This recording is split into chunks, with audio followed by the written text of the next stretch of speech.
La Bible en un an, le 17 décembre, le second livre des Chroniques, chapitre 4, verset 2, au chapitre 6, verset 11. Le livre des Psaumes, chapitre 136, versets 1 à 26. Le livre des Proverbes, chapitre 30, verset 14. L'Apocalypse, chapitre 8, versets 1 à 13. 2 Chroniques, chapitre 4. Il fit la mer de fonte. Elle avait 10 coudées d'un bord à l'autre, une forme entièrement ronde, 5 coudées de hauteur, et une circonférence que mesurait un cordon de 30 coudées. Des figures de bœufs l'entouraient au-dessous de son bord, 10 par coudée, faisant tout le tour de la mer. Les bœufs, disposés sur 2 rangs, étaient fondus avec elle en une seule pièce. Elle était posée sur 12 bœufs, dont 3 tournaient vers le nord, 3 tournaient vers l'occident, 3 tournaient vers le midi, et 3 tournaient vers l'orient. La mer était sur eux, et toute la partie postérieure de leur corps était en dedans. Son épaisseur était d'un palme, et son bord, semblable au bord d'une coupe, était façonné en fleurs de lys. Elle pouvait contenir 3000 battes. Il fit 10 bassins, et il en plaça 5 à droite et 5 à gauche, pour qu'ils servissent aux purifications. On y lavait les diverses parties des holocaustes. La mer était destinée aux ablutions des sacrificateurs. Il fit 10 chandeliers d'or, selon l'ordonnance qui les concernait, et il les plaça dans le temple, 5 à droite et 5 à gauche. Il fit 10 tables, et il les plaça dans le temple, 5 à droite et 5 à gauche. Il fit 100 coupes d'or. Il fit le parvis des sacrificateurs, et le grand parvis avec ses portes, dont il couvrit d'airain les battants. Il plaça la mer du côté droit, au sud-est. Huram fit les cendriers, les pelles et les coupes. Ainsi Huram acheva l'ouvrage que le roi Salomon lui fit faire pour la maison de Dieu. 2 colonnes, avec les 2 chapiteaux et leurs bourrelets sur le sommet des colonnes. Les 2 treillis, pour couvrir les 2 bourrelets des chapiteaux sur le sommet des colonnes. Les 400 grenades pour les 2 treillis, 2 rangées de grenades par treillis, pour couvrir les 2 bourrelets des chapiteaux sur le sommet des colonnes. Les 10 bases, et les 10 bassins sur les bases, la mer, et les 12 bœufs sous elle, les cendriers, les pelles et les fourchettes. Tous ces ustensiles que le roi Salomon fit faire à Huram-Abi pour la maison de l'Éternel étaient d'airain poli. Le roi les fit fondre dans la plaine du Jourdain, dans un sol argileux, entre Sukkot et Tseréda. Salomon fit tous ces ustensiles en si grande quantité que l'on ne vérifia pas le poids de l'airain. Salomon fit encore tous les autres ustensiles pour la maison de Dieu, l'autel d'or, les tables sur lesquelles on mettait les pains de proposition, les chandeliers et leurs lampes d'or pur, qu'on devait allumer selon l'ordonnance devant le sanctuaire, les fleurs, les lampes et les mouchettes d'or très pur, les couteaux, les coupes, les tasses et les brasiers d'or pur, et les battants d'or pour la porte de l'intérieur de la maison à l'entrée du lieu très saint, et pour la porte de la maison à l'entrée du temple. 2 Chroniques, chapitre 5. Ainsi fut achevé tout l'ouvrage que Salomon fit pour la maison de l'Éternel. Puis il apporta l'argent, l'or et tous les ustensiles que David, son père, avait consacrés, et il les mit dans les trésors de la maison de Dieu. Alors Salomon assembla à Jérusalem les anciens d'Israël et tous les chefs des tribus, les chefs de famille des enfants d'Israël, pour transporter de la cité de David, qui est Sion, l'arche de l'alliance de l'Éternel. Tous les hommes d'Israël se réunirent auprès du roi pour la fête, qui se célébra le 7e mois. Lorsque tous les anciens d'Israël furent arrivés, les Lévites portèrent l'arche. Ils transportèrent l'arche, la tente d'assignation et tous les ustensiles sacrés qui étaient dans la tente. Ce furent les sacrificateurs et les Lévites qui les transportèrent. Le roi Salomon et toute l'assemblée d'Israël convoqués auprès de lui se tinrent devant l'arche. Ils sacrifièrent des brebis et des bœufs, qui ne purent être ni comptés, ni nombrés, à cause de leur multitude. Les sacrificateurs portèrent l'arche de l'alliance de l'Éternel à sa place, dans le sanctuaire de la maison, dans le lieu très saint, sous les ailes des chérubins. Les chérubins avaient les ailes étendues sur la place de l'arche, et ils couvraient l'arche et ses barres par-dessus. On avait donné aux barres une longueur telle que leurs extrémités se voyaient à distance de l'arche devant le sanctuaire, mais ne se voyaient point du dehors. L'arche a été là jusqu'à ce jour. Il n'y avait dans l'arche que les 2 tables que Moïse y plaça en Horeb, lorsque l'Éternel fit alliance avec les enfants d'Israël à leur sortie d'Égypte.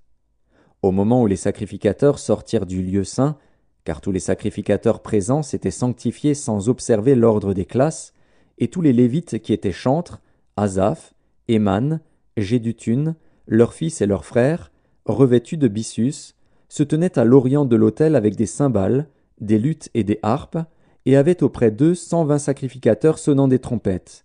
Et lorsque ceux qui sonnaient des trompettes et ceux qui chantaient, s'unissant d'un même accord pour célébrer et pour louer l'Éternel, firent retentir les trompettes, les cymbales et les autres instruments, et célébrèrent l'Éternel par ces paroles, « Car il est bon, car sa miséricorde dure à toujours », en ce moment, la maison de l'Éternel fut remplie d'une nuée.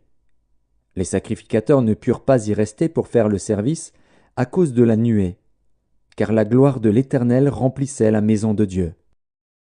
2 Chroniques, chapitre 6. Alors Salomon dit, « L'Éternel veut habiter dans l'obscurité. Et moi, j'ai bâti une maison qui sera ta demeure, un lieu où tu résideras éternellement. » Le roi tourna son visage et bénit toute l'assemblée d'Israël. Et toute l'assemblée d'Israël était debout. Et il dit, « Béni soit l'Éternel, le Dieu d'Israël, qui a parlé de sa bouche à David, mon père, et qui accomplit par sa puissance ce qu'il avait déclaré en disant, « Depuis le jour où j'ai fait sortir mon peuple du pays d'Égypte, je n'ai point choisi de ville parmi toutes les tribus d'Israël pour qu'il y fût bâti une maison où résida mon nom. Et je n'ai point choisi d'homme pour qu'il fût chef de mon peuple d'Israël. Mais j'ai choisi Jérusalem pour que mon nom y résidât, et j'ai choisi David pour qu'il régnât sur mon peuple d'Israël. David, mon père, avait l'intention de bâtir une maison au nom de l'Éternel, le Dieu d'Israël. Et l'Éternel dit à David, mon père, « Puisque tu as eu l'intention de bâtir une maison à mon nom, tu as bien fait d'avoir eu cette intention. Seulement, ce ne sera pas toi qui bâtiras la maison, mais ce sera ton fils, sorti de tes entrailles, qui bâtira la maison à mon nom. » L'Éternel a accompli la parole qu'il avait prononcée. Je me suis élevé à la place de David, mon père, et je me suis assis sur le trône d'Israël, comme l'avait annoncé l'Éternel, et j'ai bâti la maison au nom de l'Éternel, le Dieu d'Israël. J'y ai placé l'arche où est l'alliance de l'Éternel, l'alliance qu'il a faite avec les enfants d'Israël. Psaume 136. Louez l'Éternel, car il est bon, car sa miséricorde dure toujours. Louez le Dieu des dieux, car sa miséricorde dure toujours. Louez le Seigneur des seigneurs, car sa miséricorde dure toujours. Celui qui seul fait de grands prodiges, car sa miséricorde dure toujours. Celui qui a fait les cieux avec intelligence, car sa miséricorde dure toujours. Celui qui a étendu la terre sur les eaux, car sa miséricorde dure toujours. Celui qui a fait les grands luminaires, car sa miséricorde dure toujours. Le soleil pour présider au jour, car sa miséricorde dure toujours. La lune et les étoiles pour présider à la nuit, car sa miséricorde dure toujours. Celui qui frappa les Égyptiens dans leur premier-né, car sa miséricorde dure toujours. Et fit sortir Israël du milieu d'eux, car sa miséricorde dure toujours, à main forte et à bras étendus, car sa miséricorde dure toujours. Celui qui coupa en deux la mer Rouge, car sa miséricorde dure toujours, qui fit passer Israël au milieu d'elle, car sa miséricorde dure toujours, et précipita Pharaon et son armée dans la mer Rouge, car sa miséricorde dure toujours. Celui qui conduisit son peuple dans le désert, car sa miséricorde dura toujours. Celui qui frappa de grands rois, car sa miséricorde dura toujours, qui tua des rois puissants, car sa miséricorde dura toujours. Sion, roi des Amoréens, car sa miséricorde dura toujours, et Og, roi de Basan, car sa miséricorde dura toujours, et donna leur pays en héritage, car sa miséricorde dura toujours. En héritage à Israël son serviteur, car sa miséricorde dura toujours. Celui qui se souvint de nous quand nous étions humiliés, car sa miséricorde dura toujours, et nous délivra de nos oppresseurs, car sa miséricorde dura toujours. celui qui donne la nourriture à toute chair, car sa miséricorde durera toujours. Louez le Dieu des cieux, car sa miséricorde durera toujours. Livre des Proverbes, chapitre 30. Il est une race dont les dents sont des glaives, et les mâchoires des couteaux pour dévorer le malheureux sur la terre, et les indigents parmi les hommes. Apocalypse de Jean, chapitre 8. Quand il ouvrit le 7e sceau, il y eut dans le ciel un silence d'environ une demi-heure. Et je vis les 7 anges qui se tiennent devant Dieu, et 7 trompettes leur furent données. Et un autre ange vint, et il se tint sur l'autel, ayant un encensoir d'or. On lui donna beaucoup de parfums, afin qu'il les offrît avec les prières de tous les saints sur l'autel d'or qui est devant le trône. La fumée des parfums monta avec les prières des saints, de la main de l'ange devant Dieu.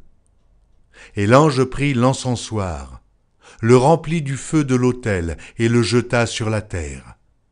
Il y eut des voix, des tonnerres, des éclairs et un tremblement de terre.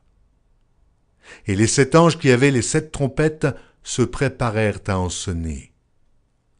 Le premier sonna de la trompette. Il y eut de la grêle et du feu mêlé de sang qui furent jetés sur la terre. Et le tiers de la terre fut brûlé, et le tiers des arbres fut brûlé, et toute l'herbe verte fut brûlée. Le second ange sonna de la trompette, et quelque chose comme une grande montagne embrasée par le feu fut jetée dans la mer.